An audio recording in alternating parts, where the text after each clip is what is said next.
ابو جهل خو تاسو ته پته د عزیزانو د پیغمبر علیه الصلاة والسلام په دشمنانو کې هغه د صف اول دشمن و.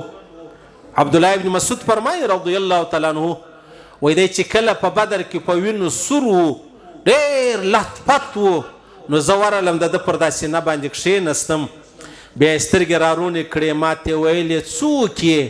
ما ویل عبدالله یم. ول کوم عبدالله؟ مال د مسعود زوی. ول هغه شپانه؟ ما ول هو.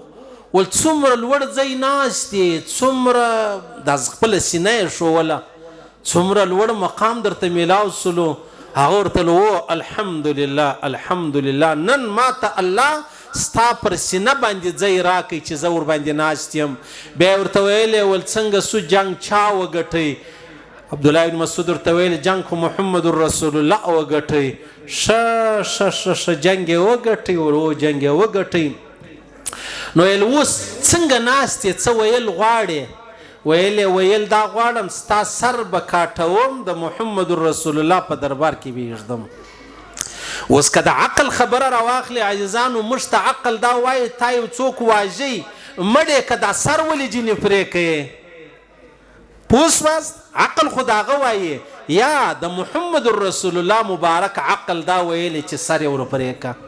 د عبدالله ابن مسعود عقل دا ویل چې سر یې ورپرې که. موږ څه؟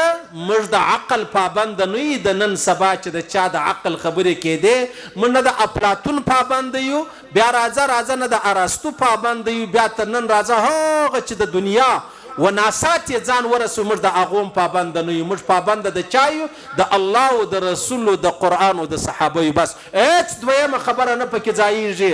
که مې څوک وژنې هم والله العظیم الله حاضر و ناظر ذات دی. موږ پر دې خبره و دې ته تیار یو چې خپل ژوند تمام کو، خو د محمد رسول الله پر ذات، د محمد رسول الله پر صفاتو، د محمد رسول الله پر احادیثو باندې خپل ژوند داسې قرباني کوو لکه پتنګ چې پر اور خپل ځان قرباني کوي. دا زموږ د الله سره وعده ده. الحمدلله دا وعده د خولې نه ده، دا به د زړه وعده یي، دا به یقیني وعده یي. نو بیا یې ورته ویلې ول داسې وکړه عبدالله چې دغه زما توره در واخله، څه پلارداره ده، څه خاندانه ده، په دغه توره باندې به زما سر را کاټ کي او سر به هم په جړ او په بیخ کې کاټی. ولی؟ عبدالله ورته ولی؟ ویل یې وجه دا ده چې نور سرونه پراته یي، په هغه کې به زما سر څه نمایانې ښکاره به یي، نو زه خو دا غواړم. بیا چې کله سر کاټ کوي بیا د پیغمبر علیه السلام مبارک دربار لره راوړئ. پیغمبر علیه السلام مبارک ته قصه وکړه عبدالله ابن مسعود. پیغمبر علیه السلام مبارک وفرمایلې یو فرعون د موسی علیه السلام د امت و، یو فرعون زما د امت دی. دغه د موسی علیه السلام د امت چې کوم فرعون و هغه د مرګ پر حال کلمه ویل غوښت خو الله ته منظوره نه وه. زما د امت داسې ظالم فرعون دی چې هغه پر دغه ټیم باندې هم مطلب دی غواړي چې زما سر چې دی هغه په بیخ کې را کاټ کا. او عبدالله بن مسعود ته ویلې ول محمد ته ووایه تا ده ویلې تر پخوا مې ډېر بد در څخه کیږي، تر پخوا مې ډېر نفرت در څخه کیږي. زه له تا خیرات نه غواړم چې ما ته ژوند راکا، زه له تا خیرات نه غواړم چې ما ژوندی پرېږده. دا د چا ماما و؟ علامه سیوطي صاحب فرمایي رحمه الله دا د حضرت عمر فاروق رضی الله تعالی عنه ماما و. پوه شوې؟ د ده خور حنتمه نومېده. حنتمه چې ده هغه د حضرت عمر فاروق رضی الله تعالی عنه ادې وه. تاریخ خلفا را نقل کړی دی.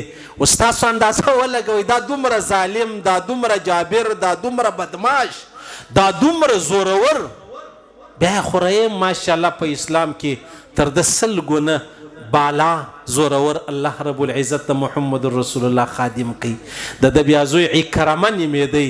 عکرمه ایمان راوړی. پیغمبر علیه السلام مبارک صحابه ورته ویلې په ابو جهل پسې بد مه وایاست. صحابه ولې نه وایي یا رسول الله؟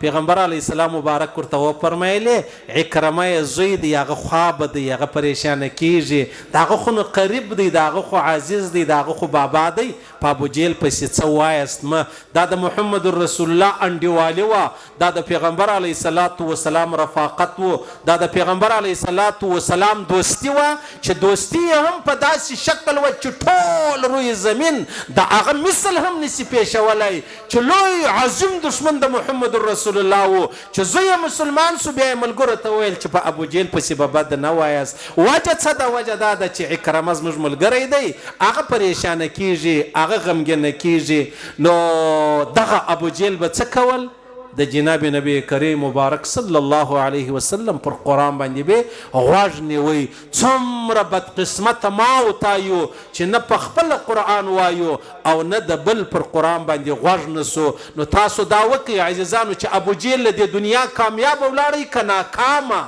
ناکامه ولاړی نو که موږ د ابوجهل پر نقش قدم نعوذ بالله ولاړ سو موږ به څه یو موږ به هم ناکامه یو